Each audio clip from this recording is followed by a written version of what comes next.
How to remove wind noise in AudioDirector. First of all, open AudioDirector on your computer and launch the project that contains the audio you want to remove wind noise from. Next, go to the Restore Audio section under Editing Tools and select the Wind Removal option. Here you can choose a preset that best fits your audio. Next, adjust the frequency limit to target the range of the wind noise. Then modify the strength to control how much noise is removed and use the compensation level to maintain the natural tone of your voice or music. You can preview the audio before applying the changes to make sure the wind noise is effectively reduced without affecting the main audio quality. Once satisfied with the settings, click Apply to clean your audio. Finally, play back your audio to confirm it sounds natural and clear.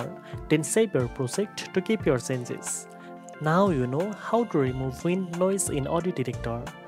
If you found this video helpful, don't forget to like, share and subscribe for more editing tips. Thanks for watching and I'll see you in the next one.